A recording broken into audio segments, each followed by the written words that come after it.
السلام علیکم ورحمۃ اللہ وبرکاتہ۔ بسم اللہ الرحمن الرحیم۔ عزیز طلبہ، تفسیر کے آج کے سبق میں ہم سورہ ہود شروع کر رہے ہیں۔ سورہ ہود ان صورتوں میں سے ہے جن میں گزشتہ اقوام پر نازل ہونے والے عذاب الہی کا ذکر خاص انداز میں فرمایا گیا ہے۔ یہی وجہ ہے کہ جب حضرت صلی اللہ علیہ وسلم کی ریش مبارک میں کچھ بال سفید ہو گئے تو حضرت صدیق اکبر رضی اللہ تعالیٰ عنہ نے بطور اظہار رنج کے عرض کیا کہ یا رسول اللہ صلی اللہ علیہ وسلم، آپ بوڑھے ہو گئے؟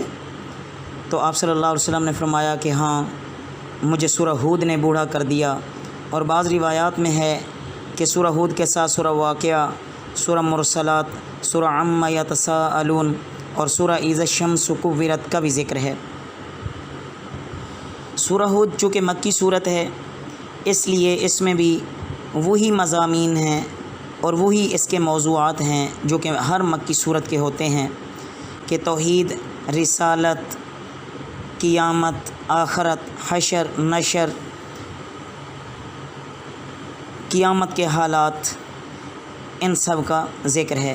اور اس کے ساتھ ساتھ کفار اور مشرکین کی ہٹ دھرمیاں، ان کے بے جا اعتراضات اور ان کے جوابات کا بھی ذکر ہر مکی صورت میں آیا ہے تقریباً۔ تو یہاں بھی وہی بیان فرمایا جا رہا ہے، توجہ کیجیے۔ اعوذ باللہ من الشیطان الرجیم، بسم اللہ الرحمن الرحیم۔ شروع کرتا ہوں اللہ کے نام سے جو نہایت مہربان اور رحیم ہے۔ الف لام را، یہ حروف مقطعات میں سے ہیں۔ واللہ اعلم بمرادہ، اللہ ہی اس کی مراد کو بہتر جانتے ہیں۔ کتاب، یہ کتاب، احکمت، مضبوط کی گئیں، آیاتہ، اس کی آیات، ثم پھر، فصلت، تفصیل کی گئیں، من لدن، پاس سے، حکیم خبیر، حکیم حکمت والے، خبیر خبردار سے۔ اس آیت مبارکہ میں عزیز طلبہ قرآن کریم کے 3 اوصاف بیان کیے گئے ہیں۔ ایک تو قرآن پاک کی آیات محکم اور مضبوط ہیں، نمبر 2 اس کی آیات مفصل ہیں، اور نمبر 3 کہ اس کا نزول حکیم اور خبیر، حکمت والے اور خبر رکھنے والے اللہ وحدہ لا شریک کی طرف سے ہے۔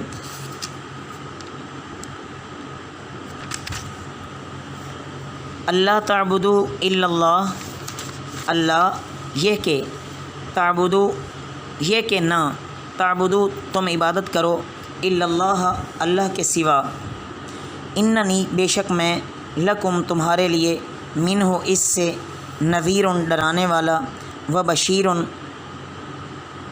اور خوشخبری دینے والا، وان اور یہ کہ استغفروا مغفرت طلب کرو، ربکم اپنے رب سے، ثم توبوا الیہ پھر اس کی طرف رجوع کرو، یمتعکم وہ فائدہ پہنچائے گا تمہیں، متاعن نفع یا متاع سامان جسے کہتے ہیں، حسناً اچھا، الی تک، اجل مسمن مقررہ وقت تک، ویؤتی اور وہ دے گا، کل ہر، ذی فضل فضل والا، فضلہ اپنا فضل، وان تولوا اور اگر تم پھر جاؤ، فانی تو بے شک میں، اخاف ڈرتا ہوں، علیکم تم پر، عذاب یومن ایک دن، کبیرن بڑا، ایک بڑے دن کے عذاب سے،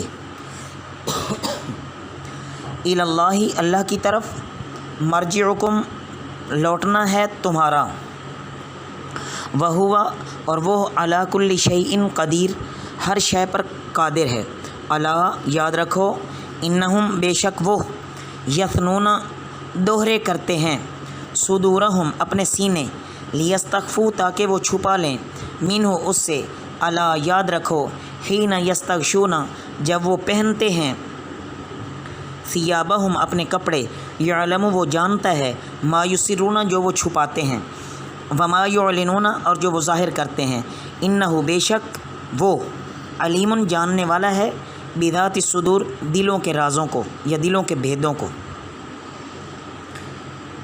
इन आयात मुबारका में अम्बिया की बेसत के मकासद को बयान किया जा रहा है।